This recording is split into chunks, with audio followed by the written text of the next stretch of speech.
What's up, ladies and gentlemen? I'm MC Emoji. This is the RADA Experience introduction part. We just want you to know what RADA Experience is all about. And hapa niko na one great man from the former an alumni of University of Nairobi, part of the RADA team, anaitwa DJ Medan. Yes. Yeah. Yeah. Yeah. Yeah. This is DJ Medan. Okay, one of the RADA app developers, and we're just here to make an introduction to tell you what we have in store for you. There is a lot in store, and you will enjoy kabisa. Yeah. Yeah. Yeah. We are the young people's ambassador. Yeah. So we want to we just be very observative since for a very long time. Even for us to come up with the RADA app, it's because of the observation we've been making about what the young people are going through. And even this year during the corona period, we've been seeing a lot happening. There's been too much pressure on the young people, and especially on the parenting part. And now they are back to school, and we are hearing or we are observing we are observing a lot of there are cases that you cannot imagine. Some are disgusting, some are like we had a case in Limuru where we had one young man kills the whole family, and us as the young people ambassador, we sit down and we ask ourselves, what is really happening? It's so unfortunate, by the way, MC Emoji. And, that guy. In fact, it was Simon. It was just like my name. So he was a form too. You just imagine what he had gone through, so that he can come up with a. I think he was in university. Oh yeah, in second year. Second year. Oh, sorry about that. And such a young guy having such ulterior motives, and he organizes himself in such a way now that he is knowledgeable enough to kill someone.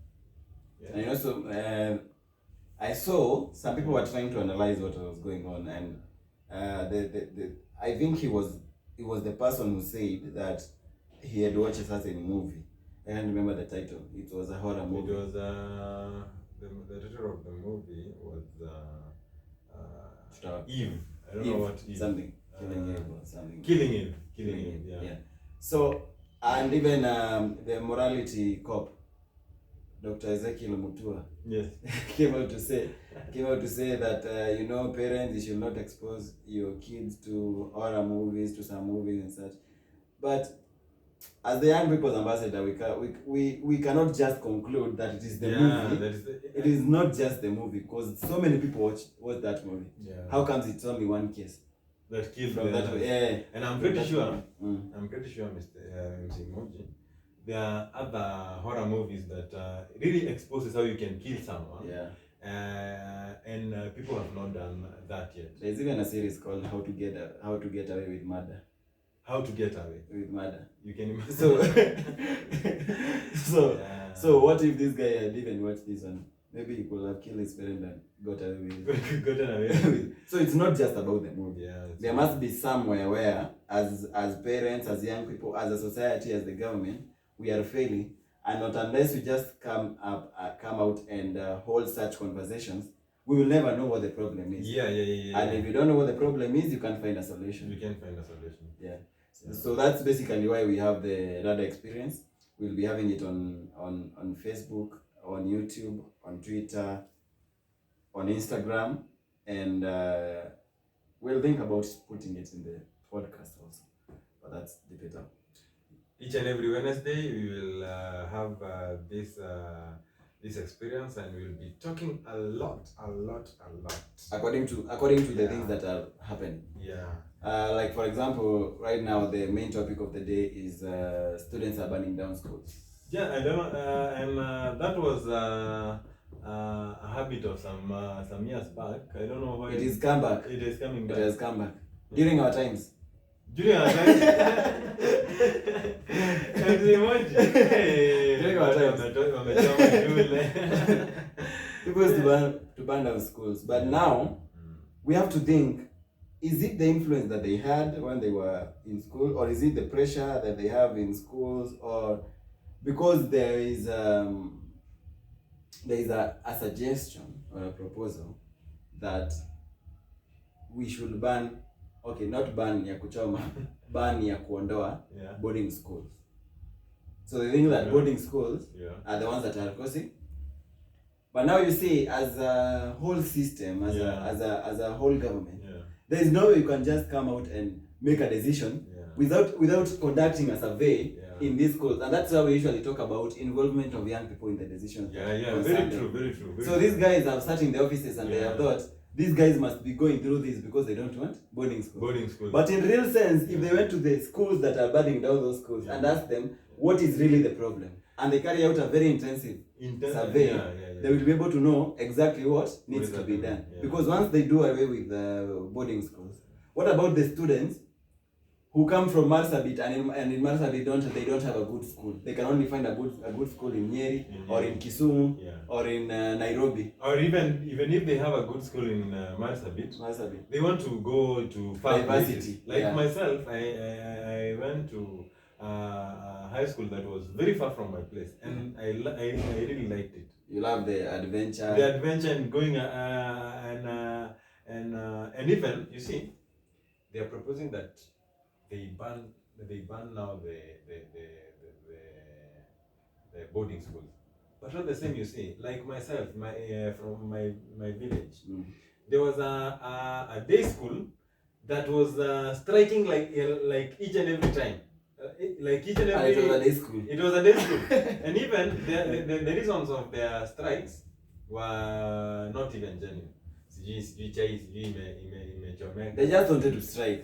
They just wanted to strike. So it is not an issue of boarding or rather, that's not the thinking that now at boarding schools or corporation, they should involve us. Let them involve young people, so that they can know what is the exact problem. Is burning down of a boarding school a solution, or what else can we do? And even if we burn down boarding schools, what do we do to the day school so that they don't also take up the how sure are you if these students who are burning schools in boarding school, when they go to day school, they will not do the same thing? And that's how, and that's why as young people, as the young people's ambassadors in the RADA app team and the RADA Experience blog, we ask ourselves, what is the simplest step that we can take towards knowing where the problem is? And the first question is, how is the state of guidance and counseling department in all these schools? How are they dealing with the mental health of the students? Because if you are not dealing with the pressure and the stress of the students very well, if students don't feel like they are being understood, they are going to react violently. So let's start from there. How is the guidance? And we've gone to many schools, in primary schools and secondary schools, and we find that there is a guidance and counseling department, but it was just a teacher who was chosen. Wewe unakaa mpole, wewe unakaa mpole, wewe head gani? Guidance and counseling. But in real sense, guidance and counseling, it requires a lot of training. Even hata kuliko hiyo subject yenye anafunza. Exactly. Because it is dealing with people's lives. You have to be able to know what is the, and you find that in most guidance and counseling departments, these students cannot approach it. Because once they go there, they are not sure whether they are safe. The information is safe. Second, they are not listened to. Psychotherapy is an art. It's an art, and also the teacher that they are approaching is the same teacher that teaches them and undermines them in class. In class. So how are they going to tell the teacher, I have this and this problem? Issue. Like in my school, in my high school, the counselor, the guidance and counseling team was from history lessons. Or they were teaching history, most of them. So I really hated history, So You know, it's super system. so, and you know, when you hate a subject, you didn't hate that. You did. Actually, it starts with you hated the teacher, you hate the subject. The subject. So you can, for my case, can I go and approach that that lady for counseling? No, it's not possible. So at least schools. In fact, you are not sure whether if she comes to class, she will be saying, "And you don't pass in history." It might be because you have as well a nini boy. Yeah. Or is it because your sister dropped out of school? Yeah. Like you were telling me, you cannot know whether she's going to expose you in the course of in the class. In class. Yeah. So we have to as a government, the education system, there is need for us to invest in guidance and counseling departments. In high schools. We've gone to other schools, primary and secondary. Mostly, I found out especially in the remote areas, the guidance and counseling time is usually Wednesday in the evening. Wednesday in the evening. So they have placed it as a time for guidance and counseling. Yes, it is in the timetable. Now that is in the timetable. Yeah. But now what happens, because guidance and counseling is not very important to them, they either go for games or a certain teacher comes and teaches during that guidance and counseling. And they don't know they are teaching people who are stressed, people who are depressed. So even if you teach them how long, they are not going to understand, they are not going to pass. Not unless you deal with what they are going through. So unfortunate, by the way. We need to come up with the strategies to make sure that we're involving them, each and everyone. We're involving the students, asking how they feel, if they want these counseling departments. They really need, but some of them even because of how they are phrased on how they inaitwa nini venye wamewekwa how guidance and counseling venye they are it has been structured. The way it has been structured, it is not in a way that we can approach them. So it is very important to come up with strategies and we will make sure that we're involving even the students, asking them for ideas to come up with very nice guidance and counseling teams. And that's why I think it's important also for us as a society or as the government or as a country to involve, as we were saying, to involve young people in decisions that affect them. We cannot just have people in big offices or even small offices.